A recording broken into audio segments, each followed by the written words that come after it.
નમસ્કાર દોસ્તો, સુપરફાસ્ટ તાજા સમાચારમાં તમારું સ્વાગત છે। દેશ, દુનિયા અને ગુજરાતના તાજા, મોટા અને સૌથી મહત્વપૂર્ણ સમાચાર જાણીએ તે પહેલા તમે ચેનલમાં નવા હોય તો ચેનલને જરૂરથી સબસ્ક્રાઇબ કરીને વિડીયોને લાઇક કરી દેજો। સૌથી પહેલા દોસ્તો આપણે વાત કરીએ તો નીતિન ગડકરીનું મોટું નિવેદન। તેમણે કહ્યું કે દર વર્ષે 1 કરોડ ઇલેક્ટ્રિક વાહનો એટલે કે ઈવીનું વેચાણ થશે। જ્યાં દર્શક મિત્રો, દેશમાં ઇલેક્ટ્રિક વાહનોની ડિમાન્ડ વધી રહી છે, જેને જોતા કેન્દ્રીય માર્ગ અને પરિવહન મંત્રી નીતિન ગડકરીએ ઝડપથી વધી રહેલા ઇલેક્ટ્રિક વાહનોના સેક્ટરને ધ્યાનમાં રાખીને 2030 સુધીમાં દેશભરમાં 1 કરોડથી વધુ ઇલેક્ટ્રિક વાહનો હોવાની સંભાવના વ્યક્ત કરી છે। તેનાથી કહ્યું કે તેનાથી 5 કરોડથી વધારે લોકોને આ ક્ષેત્રમાં નોકરી પણ મળશે। આ સિવાય તેમણે કહ્યું કે આપણે સંપૂર્ણપણે ઇલેક્ટ્રિક વાહનો ચલાવીએ તો 2030 સુધીમાં કાર્બન ડાયોક્સાઇડના ઉત્સર્જનને 1 ગીગાટન સુધી ઘટાડી શકાય છે। બીજા સૌથી મોટા સમાચાર, આગામી વર્ષે મોટા પાયે થશે ભરતીઓ। જ્યાં દર્શક મિત્રો, સરકારી નોકરીની તૈયારી કરતા ઉમેદવારો માટે સારા અને મહત્વપૂર્ણ સમાચાર મળ્યા છે। ગુજરાતના મુખ્ય સચિવ રાજકુમાર ગાંધીનગર ખાતે સુશાસન દિવસની ઉજવણી દરમિયાન નિવેદન આપતા કહ્યું કે આગામી વર્ષે રાજ્ય સરકાર દ્વારા વિવિધ વિભાગોમાં મોટી ભરતી બહાર પાડવાની યોજના કરી રહી છે। આ સિવાય તેમણે કહ્યું કે રાજ્યના વિવિધ વિભાગોમાં કર્મચારીઓની ઘટ છે, જેને પૂરવા માટે સીએમની સૂચના મુજબ ભરતીની પ્રક્રિયા હાથ ધરવામાં આવશે। આગળ વધુ એક સૌથી મોટા સમાચાર મળ્યા છે। ખેડૂતોને રોવાનો વારો આવ્યો। રાજકોટ ગોંડલ માર્કેટિંગ યાર્ડોમાં ડુંગળીની ખૂબ જ આવક થઈ રહી છે, જેના કારણે ડુંગળીના ભાવમાં ઘટાડો નોંધાયો। તો માર્કેટિંગ યાર્ડમાં 1.50 લાખ કટ્ટા ડુંગળીની આવક નોંધાઈ છે। તો હરાજીમાં 20 કિલો ડુંગળીના ભાવમાં 200 રૂપિયા જેટલો ઘટાડો જોવા મળ્યો। તો 20 કિલો ડુંગળીના ભાવ 100 રૂપિયાથી લઈને 300 રૂપિયા સુધીના બોલાય છે। તો મળતા અહેવાલો અનુસાર આગળ પણ ડુંગળીના ભાવમાં ઘટાડો યથાવત રહી શકે છે। તો આ કારણે ડુંગળીના ખેડૂતોને રોવાનો વારો આવ્યો છે। ફટાફટ દોસ્તો આગળના બીજા સૌથી અગત્યના સમાચાર, ગિફ્ટ સિટીમાં મોંઘા ભાવે પીરસાશે દારૂ। જ્યાં દર્શક મિત્રો, ગિફ્ટ સિટીમાં વાઇન એન્ડ ડાઇન પ્રોજેક્ટ હેઠળ દારૂની છૂટ આપવામાં આવી છે। પણ શું તમે દોસ્તો જાણો છો કે ગિફ્ટ સિટીમાં દારૂની બોટલો નહીં પણ મોંઘા ભાવે દારૂના પેગ મળશે? તો મળતી માહિતી અનુસાર લોકોને ત્યાં જ દારૂ સર્વે કરવામાં આવશે, એ પણ 300 ગણા મોંઘા ભાવે। જ્યાં દર્શક મિત્રો, વીઆઈપી કલ્ચર હેઠળ વિકાસ પામતી ગિફ્ટ સિટીમાં રેસ્ટોરન્ટ અથવા બારમાં છૂટક દારૂની બોટલો મળશે નહીં, પણ ત્યાં જ બેસીને દારૂના પેગ મોંઘા ભાવે પીરસવામાં આવશે।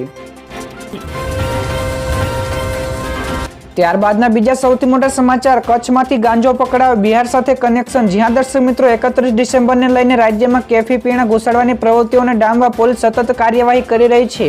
તો પોલીસની ડ્રાઈવ વચ્ચે કચ્છ પોલીસે ગાંધીધામમાંથી 22 કિલો ગાંજો ઝડપી પાડ્યો છે। તો પોલીસે કંડલા હાઈવે સર્વિસ રોડ પરથી 2 આરોપીઓને મુદ્દામાલ સાથે ઝડપી પાડ્યા છે। ત્યારે માલ મોકલનારનું બિહાર સાથે કનેક્શન પણ હોઈ શકે છે। તો પોલીસે આગળની દિશામાં તપાસ આદરી છે।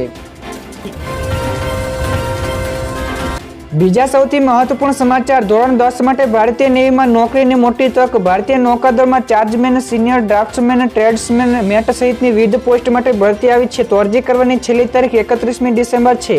રસ ધરાવતા ઉમેદવારો ઓફિશિયલ વેબસાઇટ www.joinindiannavy.government.in ઉપર જઈને ઓનલાઈન અરજી કરી શકશે। તો ઉમેદવારોની પસંદગી અરજીઓની સ્ક્રીનિંગ અને કોમ્પ્યુટરની આધારિત પરીક્ષાઓને આધારે કરવામાં આવશે। તો વધુ માહિતી માટે ઓફિશિયલ સૂચના વાંચવી જરૂરી છે।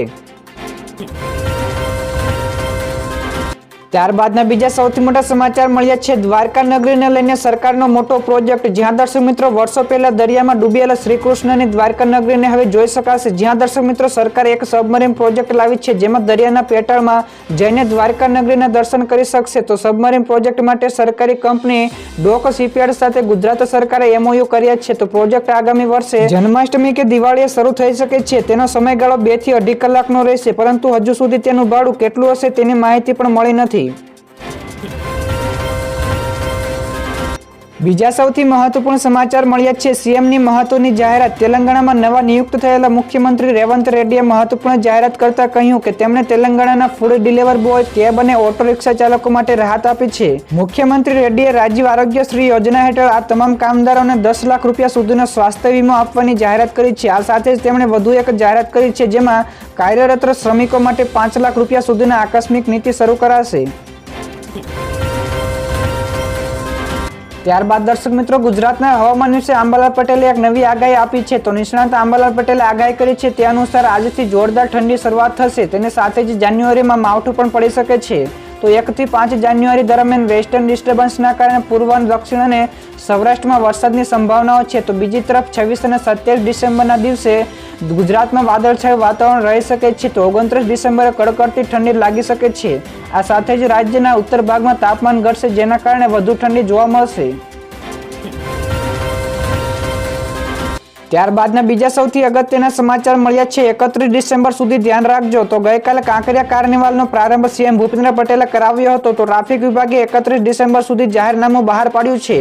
તો કાંકરિયા ચોકીથી railway yard, Khokhra bridge, Dedki garden, Siddhivinayak hospital, Pushpakunj, Apsara cinema, football 4 રસ્તા, લોહાણા મહાજન વાડી થઈને કાંકરિયા સર્કલ સુધીના રૂટ ઉપર નો સ્ટોપ નો પાર્કિંગ ઝોન જાહેર કરાયો છે. તો તળાવ ફરતે વાહનો થોભી શકાશે નહીં, તો માત્ર પાર્કિંગ સ્થળે જ પાર્કિંગ કરવું જોઈશે. ત્યાર પછીના બીજા સૌથી મહત્વપૂર્ણ સમાચાર મળી રહ્યા છે. ટેસ્લા ગુજરાતમાં આવશે. જ્યાં દર્શક મિત્રો 10 થી 12 જાન્યુઆરીના વચ્ચે વાઇબ્રન્ટ ગુજરાત ગ્લોબલ સમિટ 2024 યોજાનાર છે. તો રાજ્ય સરકારે ટેસ્લા કંપનીના માલિક એલોન મસ્કને પણ આમંત્રણ પાઠવ્યું છે. તો ચર્ચા એ છે કે એલોન મસ્ક આ સમયે કોઈ પણ મહત્વપૂર્ણ જાહેરાત કરી શકે છે. તો ટેસ્લા કારના ઉત્પાદક એકમે ગુજરાતમાં લાવવા માટે સરકાર પણ પ્રયત્ન કરી રહી છે. જો સફળતા મળે તો ગુજરાતમાં નવી રોજગારી ઊભી થશે અને રાજ્ય સરકાર દ્વારા ઓટો સેક્ટરમાં હબ બનવા તરફ આગળ વધશે. ત્યાર પછી ફટાફટ દોસ્તો આગળના બીજા સમાચાર વિશે આપણે વાત કરીએ. તો ઉત્તરાયણના દિવસે રાજ્યના કેટલાક ભાગોમાં વરસાદ પડી શકે છે. તો 14 જાન્યુઆરીના રોજ વાદળો રહેશે અને પવનો મધ્યમ રહેશે. તો 14 અને 15 જાન્યુઆરીના રોજ ઉત્તર પશ્ચિમ પવનો રહેશે. તો 15 જાન્યુઆરીએ પવન સારો રહેવાની સંભાવના છે. તો કચ્છ અને સૌરાષ્ટ્રના કેટલાક વિસ્તારોમાં 12 અને 13 જાન્યુઆરીએ વરસાદની આગાહી કરવામાં આવી છે. તો 9 થી 13 જાન્યુઆરી દરમિયાન ઉત્તર ભારતના કેટલાક રાજ્યોમાં કરા સાથે વરસાદ પણ પડી શકે છે, જેને લઈને રાજ્યમાં ઠંડીમાં વધારો થઈ શકે છે. ત્યારબાદના બીજા સૌથી અગત્યના સમાચાર, મેલેરિયાની બીજી વેક્સિનને મંજૂરી મળી. જ્યાં દર્શક મિત્રો વર્લ્ડ હેલ્થ ઓર્ગેનાઇઝેશન એટલે કે WHO એ મેલેરિયાની બીજી રસીને મંજૂરી આપી છે. તો ભારતે આ મેલેરિયાની રસીને તેની બીજી રસીની યાદીમાં સામેલ કરી છે. તો આ રસી સિરમ ઇન્સ્ટિટ્યૂટ ઓફ ઇન્ડિયા દ્વારા તૈયાર કરવામાં આવી છે. તો આ રસીને R21 એટલે કે મેટ્રિક એમ નામ આપવામાં આવ્યું છે. તો ઉલ્લેખનીય છે કે રસી 5 થી 35 મહિનાના બાળકોને આપવા માટે મંજૂરી આપવામાં આવી છે. તો નાના બાળકોને મેલેરિયાની શક્યતા વધારે હોય છે. ઝડપથી દર્શક મિત્રો આગળના બીજા અગત્યના સમાચાર, SOU એટલે કે સ્ટેચ્યુ ઓફ યુનિટી ખાતે લાખો સહેલાણીઓ ઉમટ્યા. જ્યાં દર્શક મિત્રો સ્ટેચ્યુ ઓફ યુનિટી ખાતે પ્રવાસીઓનું મહેરામણ ઉમટ્યું છે. તો સ્ટેચ્યુ ઓફ યુનિટી ઉપર આ ગઈકાલે રેકોર્ડ બ્રેક સહેલાણીઓ આવ્યા હતા. તો એક જ દિવસમાં પ્રવાસીઓનો આંકડો 80,000ને પાર પહોંચી ગયો છે. તો શનિ અને રવિવારના દિવસે પણ 1.20 લાખ જેટલા પ્રવાસીઓએ સ્ટેચ્યુ ઓફ યુનિટીની મુલાકાત લીધી હતી. નાતાલની રજાને લઈને પ્રવાસીઓ માટે SOU ખુલ્લું મુકાયું છે. તો ST વિભાગે પણ બસોની ખાસ વ્યવસ્થા પણ કરી છે. બીજા સૌથી મોટા સમાચાર સામે આવે છે. તો એક સર્વેમાં 2024માં કોની સરકાર બનશે. જ્યાં દર્શક મિત્રો સી વોટર સર્વેમાં NDA વિપક્ષ ઇન્ડિયા ગઠબંધન ઉપર ભારે પડશે તેવું દેખાઈ રહ્યું છે. તો બીજેપી કર્ણાટક, રાજસ્થાન, છત્તીસગઢ અને MPમાં શાનદાર પ્રદર્શન કરતી જોવા મળી રહી છે. તો તેલંગાણામાં અને પંજાબમાં પણ કોંગ્રેસ સારું પ્રદર્શન કરી રહી છે. આ સિવાય PM તરીકે PM મોદી રાહુલ ગાંધી ઉપર ભારે પડતા દેખાઈ રહ્યા છે. તો સર્વેમાં 59% જેટલા લોકો PM નરેન્દ્ર મોદીના પક્ષમાં, જ્યારે 32% જેટલા લોકો રાહુલ ગાંધીના પક્ષમાં PM બનવા મામલે છે. ત્યારબાદના બીજા સૌથી મહત્વપૂર્ણ સમાચાર મળ્યા છે. CBSEની પ્રેક્ટિકલ પરીક્ષા માટે રિમાઇન્ડર માર્ગદર્શિકા જારી. જ્યાં દર્શક મિત્રો CBSE બોર્ડ ધોરણ 10 અને 12ની પ્રેક્ટિકલ પરીક્ષા માટે સ્કૂલનો રિમાઇન્ડર ગાઈડલાઇન્સ જારી કરી છે. જે મુજબ ધોરણ 10 અને 12ની પ્રેક્ટિકલ પરીક્ષા 1 જાન્યુઆરીથી શરૂ થશે. તેની શાળાઓને સમયસર ખાતરી કરવા માટે કહેવામાં આવ્યું છે. તો આ સિવાય પ્રેક્ટિકલ પરીક્ષાઓ માટે પૂરતી પ્રાયોગિક ઉત્તરવાહીઓ છે કે નહીં, તેમજ લેબોરેટરીમાં સાધનો અને જરૂરી વ્યવસ્થા અંગે પણ પૂછવામાં આવ્યું છે.